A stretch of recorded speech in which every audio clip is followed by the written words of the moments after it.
How you doing? This is C. William Harper, and I want to talk to you about being around negative folks, or as we used to say it when I was little, people that have cooties. Let me be clear what I'm saying. I'm being a little silly, but I really want you to get this. We don't want to necessarily, for instance, you have friends, and some of your friends have told you what you're doing is a scam. It'll never work. They know somebody that's in it and it didn't work for them.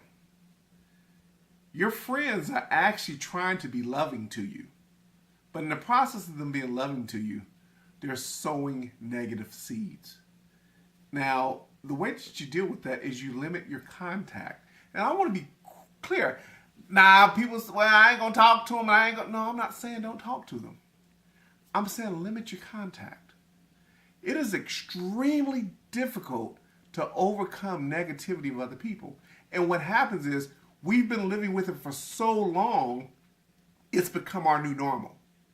And when we get around positive people, when we're reading positive books, when we're looking at positive training, it kind of freaks us out a little bit. And then we come back into a negative environment that has negative vibes. Now I want you to think of it like this.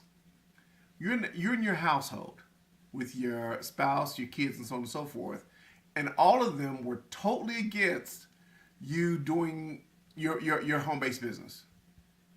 When you get out of your house, you can speak to people. They're looking at you as an expert. You're feeling good about what you do. Then you come back in the house and you deal with all that mess again.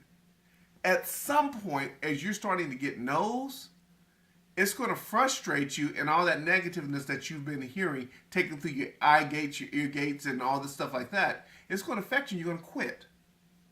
Now, let me go to if you have a negative spouse.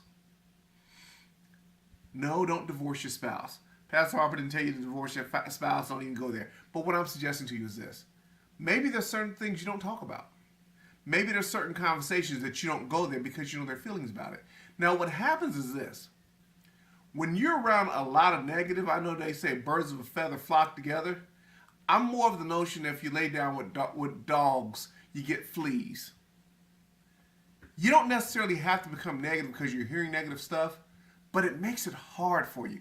I try to steer away from the spiritual aspects of what it is that I speak to you guys on, because this is not meant to convert you to anything, but it's a spirit thing.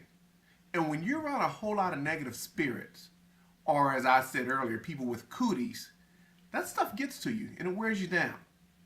What you want to do is either if it's your spouse or your family members or something like that, you stay away from those conversations. Okay? You just stay away from conversations. You talk to them about anything else, but you stay away from those conversations. That avoids arguments. That avoids you taking everything that they say as being something negative and a spear or arrow they're trying to shoot in your back. It removes all that. If it's your friends, maybe you want to minimize that contact. Because the truth of the matter is this. Anyone who is successful in what it is that they do, they can tell you how to be successful.